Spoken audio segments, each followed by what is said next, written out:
Doncs no és habitual tenir en un plató una persona que en aquests moments és el cap dinàstic d'una casa, de la casa Borbó-Parma. No és habitual poder parlar amb ell de com veu el món, de com veu els models d'estat, de cap a on creu que s'adreça el futur que tenim entre mans, i avui tenim la sort de poder-ho fer. Parlarem amb Carles Hug de Borbó-Parma. És doctor en dret per la Sorbona de París, en ciències econòmiques per Oxford. Va ser 20 anys professor a Harvard. Actualment viu a Brussel·les. Dèiem que, com a cap de la dinastia Borbó-Parma, va ser naturalment representant de la branca carlina, que des de l'any 1833 i fins als anys 70 van ser pretendents de la corona espanyola. Ha vingut a Catalunya per presentar el llibre El patrimoni heràldic de la casa Borbó-Parma.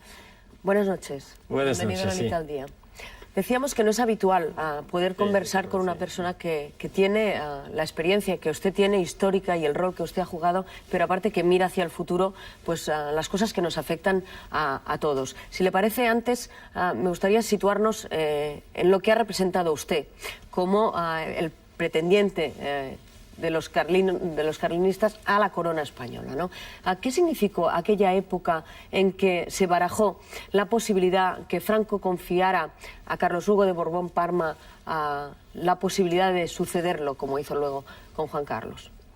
Bueno, yo creo que en primer lugar no es una cuestión de ser pretendiente. Yo creo que soy heredero de una de las dos ramas de la dinastía española, que ha representado históricamente no solamente un conflicto dinástico, pero sobre todo un conflicto político de concepción del Estado. Y ahí estaba el conflicto con Franco. Franco quería una continuación de su régimen y yo quería, de alguna forma, una ruptura con las características del régimen. Y eso lo expresó usted. Usted se entrevistó una vez con él, ¿verdad? En el año 64, creo. Sí. Tuvo una entrevista con él. Esa discrepancia ideológica, ¿hacia dónde usted quería llevar España, si en el caso que hubiera ocupado el trono, la expresó claramente a Franco? No. No, el problema de la entrevista con el general Franco entonces era asegurarle que yo no iba en contra de él como persona, pero que yo iba a la búsqueda de una preparación para el cambio hacia la democracia en el futuro. Porque el problema que yo veía no era el problema personal de Franco, aunque lo fuera en la realidad, era que el sistema del general Franco había eliminado todo diálogo político dentro de la sociedad española, con lo cual la preparación a un planteamiento democrático le faltaba el diálogo interno a la sociedad. Es esto de lo que habló con el general Franco. Y no hubo ninguna posibilidad de entenderse en aquel momento, y él tampoco, supongo, ninguna intención de confiar en usted esa sucesión, ¿no? No creo que sea cuestión de confianza. Yo creo que el sistema político que se había creado después de la guerra eliminaba toda posibilidad real de diálogo de cualquier grupo político que no sea el que esté directamente debajo de su control. No creo que había otro elemento importante para él que su convicción de que la democracia era casi inevitablemente el caos que él había conocido cuando era general en la época de la República. A pesar de ello, los carlistas años antes habían organizado un acto en el que usted vino a España, entró clandestinamente en España, y en Montejurra justamente hizo un acto de presentación y fue aclamado por los habitantes y por los partidarios carlistas. ¿En aquel momento usted pensó que había alguna posibilidad de cambiar las cosas en un futuro próximo en España? Sí, claro. Yo creo que no se hace ninguna cosa si uno no cree que se puede cambiar la realidad. En aquel entonces yo quería dos cosas. Uno, abrir el campo a un diálogo político a nivel de todo el Estado español. En segundo lugar, reconstruir el partido carlista que había sido literalmente destruido, porque al final de la guerra se encontró en la peor de todas las situaciones. Se encontró en el campo del vencedor, pero vencido políticamente. Entonces había que reconstruirlo. Y la presentación mía, mi padre me pidió entrar en España, hacerlo en Montejurra, sí. Era esto, era iniciar un proceso de reconstrucción interna y un proceso de apertura del carlismo y de la sociedad española a un diálogo político. Usted abandonó la militancia en el Partido Carlista en el año 79, si no lo tengo mal entendido. ¿Por qué la abandonó y en qué ha quedado el Carlista? El año 79, no 69. No, 79. El partido, casi como partido político con una ideología, fue una creación que hicimos al inicio de los años 70, porque debido a la construcción de tipo político en Europa, un partido político tiene que tener una ideología. Antes el Partido Carlista era un partido monárquico y dinástico con unas ideas políticas, especialmente en materia de construcción del Estado, pero sin gran precisión en cuanto a las estructuras de tipo sindicales y sobre todo en cuanto a la construcción de un diálogo político interno al partido. Y yo creía esencial que hubiese este diálogo interno al partido y que la concepción del Estado fuese reflejo de esta pluralidad de ideas que hay y debe de haber en la sociedad. No es ese concepto de cómo debe ser el Estado. Usted siempre se ha manifestado federalista. ¿Por qué cree en el Estado federal? Bueno, es que yo lo que no creo es en el Estado-nación. Yo creo que esta visión de que todas las libertades están colgadas de un gancho que es el Estado nacional es un error. Yo creo que todo Estado sólido está apoyado en la base, surge de la base para culminar en la cumbre y no baja de la cumbre para apoyarse en la base. La visión soviética es esta. Parte de la cumbre para apoyarse en la base. La visión francesa de la Revolución Francesa es la misma. Parte de la cumbre para apoyarse en la base, aunque invoque lo contrario. Y yo creo que para España era necesario partir de su evolución histórica, de todos los pueblos que han constituido España, que sea la constitución del Estado fuese el resultado de la delegación de cada pueblo, de una parte de su soberanía, a un Estado para el bien común. ¿Cree que ese es uno de los errores que estamos sufriendo hoy en día en España, las discusiones que se están llevando a cabo en relación a las reformas estatutarias, a cómo debe modificarse la Constitución, de esa Constitución del 78 que concibió el Estado de las Autonomías desde el Estado hacia los distintos territorios que la conforman? Sí, claro que es un progreso esto sobre lo anterior de todo el nivel del Estado, pero es una evolución que yo creo que ha sido la consecuencia de lo anterior. Creo personalmente que hay que partir a la inversa.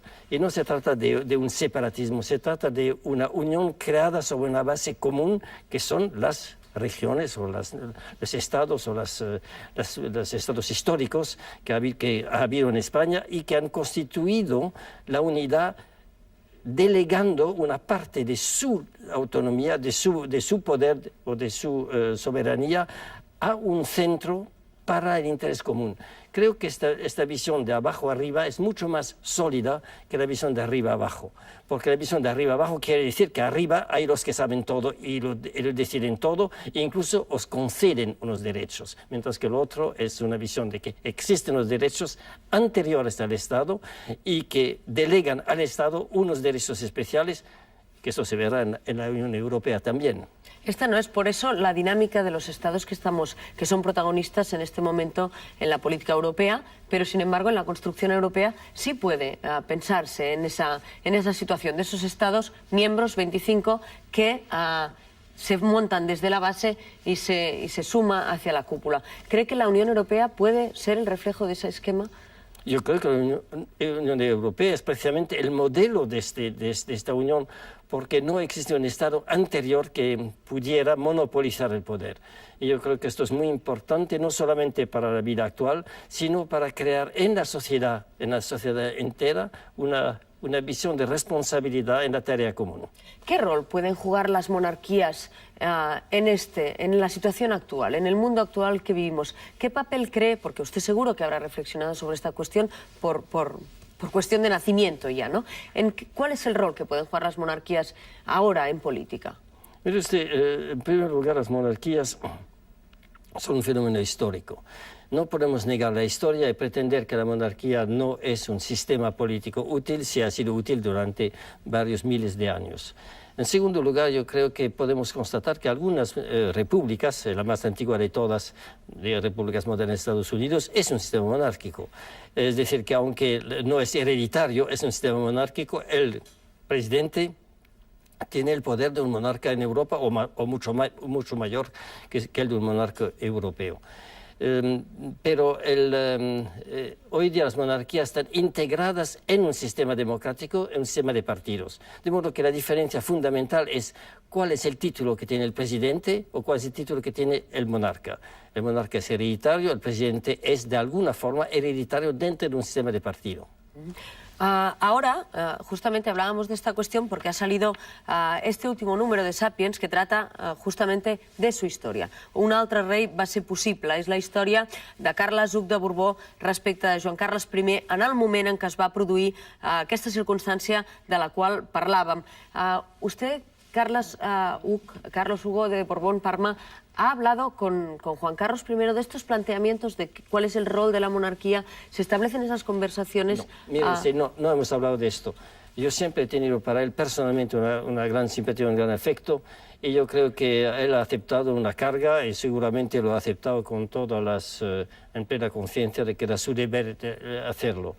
Y yo creo que después con el intento del golpe de Estado de febrero ha demostrado que él de verdad quería y estaba decidido a defender la democracia. De modo que el problema no era este. Para mí el problema al cual se enfrenta la sociedad española no es simplemente un problema de la sociedad española, es un problema del mundo actual. El mundo actual está frente a una demanda muy generalizada, no solamente de democracia y de derechos humanos, sino también de modificación del sistema político para que los partidos no practiquen el partidismo y para que la democracia se desarrolle más hacia la base que desde la cumbre. Y desde ese punto de vista, figuras más neutrales fuera del sistema político, como pueden ser los monarcas, ¿pueden jugar ese rol de vigilar que eso no ocurra, como en algún momento y en algunas instituciones pasa en Gran Bretaña? Sí, es muy curioso. Yo veo que en las monarquías hay la posibilidad de un diálogo de un tipo muy especial, que es, yo diría, un diálogo informal. Yo creo que el rol de los monarcas en Europa, los que han quedado o los que se han reconstituido, es precisamente el del diálogo informal. Es decir, que son capaces, porque están en una cumbre de la cual ellos no pueden manifestar su opinión independientemente, de hablar con los políticos para recordarles una serie de necesidades que tiene la sociedad y que en el caso de ellos no les involucra en la batalla electoral. Y en ese sentido pueden jugar un gran papel. Ahora, si no quieren jugar este papel, entonces son simplemente elementos decorativos del Estado, como pueden ser algunos presidentes de repúblicas. ¿Quién conoce el nombre del presidente de la República de Suiza o incluso el italiano, que es un nombre de gran valía, pero no juegan más que un papel decorativo? Que no sería el caso del rey español, que en estos momentos estamos esperando a ver cómo va a ir a los Estados Unidos para hablar con Bush en un momento delicado. ¿Cree que esos son movimientos estratégicos? Yo creo que sí, yo creo que ahí puede jugar un gran papel porque precisamente no está sometido a un proceso electoral y está reconocido como un símbolo de la unidad nacional. Y en ese sentido creo que puede ser muy importante, es verdad para Holanda, es verdad para Bélgica, para Inglaterra, quizá también para los países nórdicos, y esto quizá es una ventaja. Ahora, las otras repúblicas han demostrado que también podían hacer lo mismo, pero quizá no con la misma libertad. ¿A partir de qué momento Carlos Hugo de Borbón-Parma se renuncia mentalmente? Porque renunciar oficialmente no han renunciado nunca a los derechos sobre la corona, ¿no? No, naturalmente que no. Y no tienen pensado hacerlo, ¿no? No, don Juan Carlos tampoco ha renunciado a sus derechos sobre la corona. Anterior. Nadie ha renunciado a nada, pero todo el mundo se respeta. Esto es lo importante. Entonces, ¿a partir de qué momento usted empieza a mirar la vida hacia otros objetivos, naturalmente, y uno de ellos es reflexionar, impartir clases, estudiar sobre el futuro de esa sociedad desde Bruselas, que es desde donde usted vive? ¿En qué momento deja de pensar en España como un presente que le afecta, ¿no? Bueno, mire usted, el mundo tendrá dentro de 25 años 9.000 millones de personas. El mundo desarrollado, es decir, Europa, Estados Unidos, Japón y algunos otros países desarrollados, representará 1.000 millones de personas. ¿Qué peso tendrá estos 1.000 millones de personas frente a 8.000 millones? problema ahí es que cuando hay un grupo reducido de personas que viven en países muy privilegiados y luego hay un inmenso número de personas que viven en países menos desarrollados o pobres, el enfrentamiento es casi inevitable. De modo que tenemos que evitar que se produzca este enfrentamiento. Para evitarlo, hace falta cambiar las estructuras supranacionales o internacionales para que el reparto de los beneficios de la sociedad, el reparto de las riquezas de la sociedad sea en forma tal que todos los países puedan empezar a desarrollarse. No se trata de que todos los países lleguen al mismo nivel, pero que ninguno de los países pobres, que son más de la mitad del mundo, no vean al final del túnel una luz.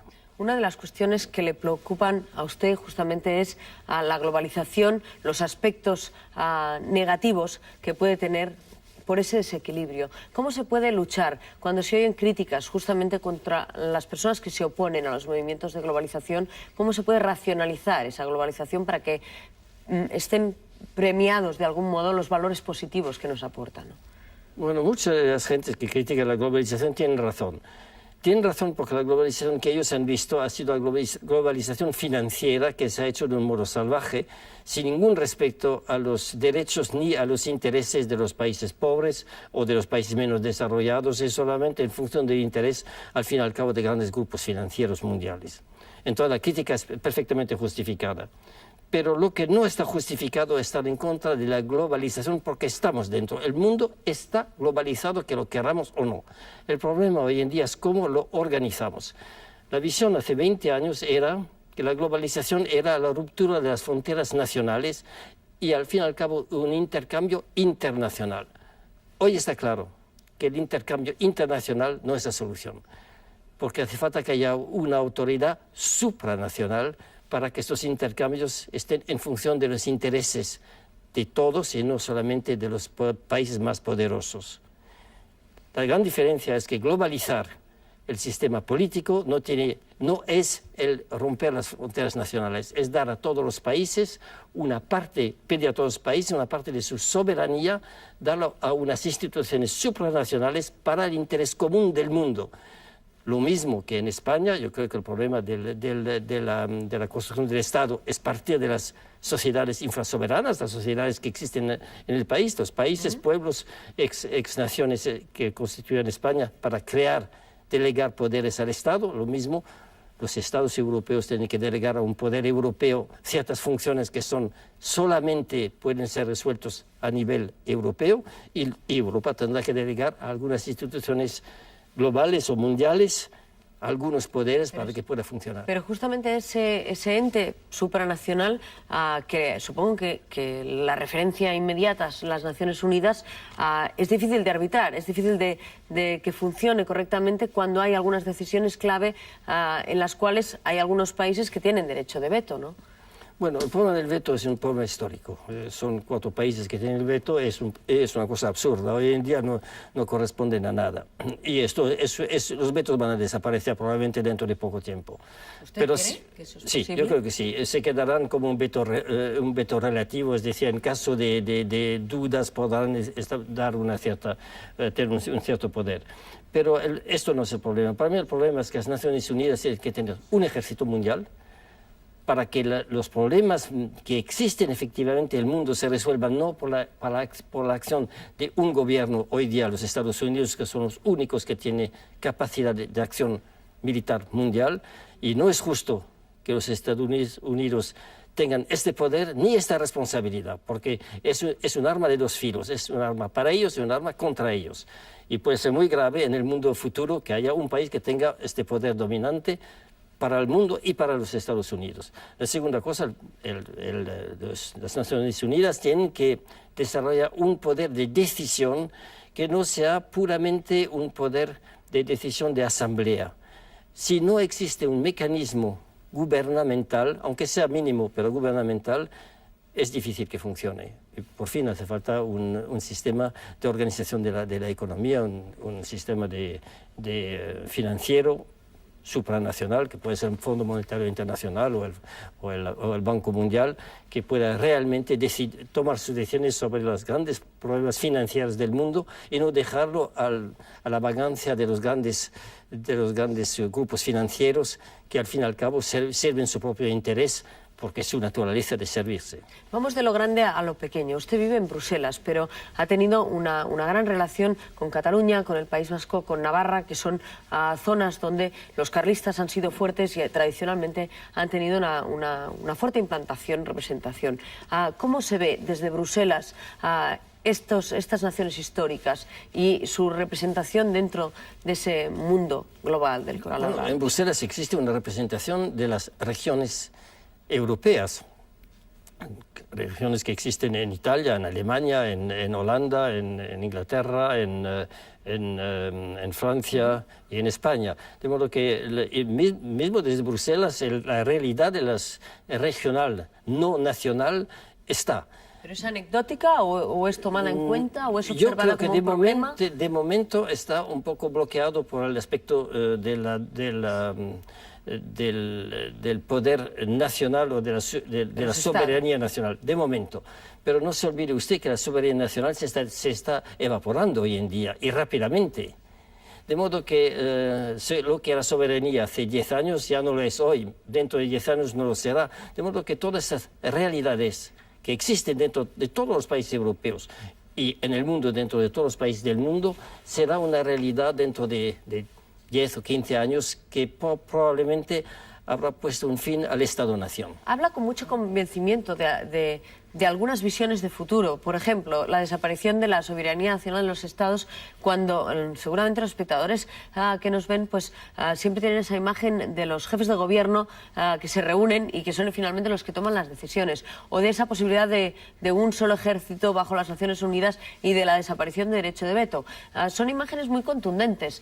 ¿Qué le hace pensar que va a ser tan rápido la transición cuando la guerra en Irak nos da pruebas de todo lo contrario, o la formación de la Unión Europea y la toma de decisiones van en la dirección opuesta, ¿no? La fuerza de los Estados en esa negociación. Bueno, si usted me permite contradecirle, yo le diría que la Unión Europea demuestra precisamente que existe cada vez más la necesidad de una delegación de poder desde los estados, antiguos estados nacionales, hacia un poder europeo. Europa misma inevitablemente planteará el problema del no monopolio del poder de las grandes potencias, inevitablemente, porque en primer lugar dentro de Europa hay 2 países que tienen el derecho, o 3 países que lo tendrán cuando Rusia estará integrado en la Europa del futuro, de modo que el problema del veto tendrá que eliminarse porque se hace totalmente irracional. Y yo creo que no es cuestión de seguridad de que ocurra, sino cuándo va a ocurrir. Y yo creo que está ocurriendo, de hecho, todos los días que los poderes de los estados se están mermando, que hay delegación de poder al nivel superior, esto a todos los niveles, incluso dentro de los estados, de modo que no soy un profeta. Soy un observador y yo veo que esos corrientes existen dentro de la sociedad. Usted ha venido a Cataluña a la presentación de ese libro que nos trae el patrimonio heráldico de la Casa Borbón Parma. ¿Cómo vive ese discurso que usted tiene, siempre mirando al futuro, y ese patrimonio personal, histórico, esa vinculación con la Casa Borbónica, ¿no? Bueno, las órdenes históricas tienen un valor simbólico. Ahora, un valor simbólico no quiere decir un valor irreal. Quiere decir, la palabra símbolo quiere decir que une, que es visible y une. Yo digo, por ejemplo, un ejemplo típico de un valor simbólico es la bandera nacional. Para muchos países tiene este valor simbólico. Representa el pasado, el presente, el futuro de la unidad nacional. O el himno nacional es otro valor simbólico. Las antiguas órdenes jugaban en el pasado la función de que hoy serían, o llamaríamos, las ONGs. Lo que pasa es que eran históricas, es decir, que su desarrollo no era momentáneo, sino más o menos permanente. Y así agrupaba a gente de toda Europa en una época donde la evolución histórica era lenta, por lo tanto podía ser histórica, es decir, atravesar las generaciones, era transgeneracionales.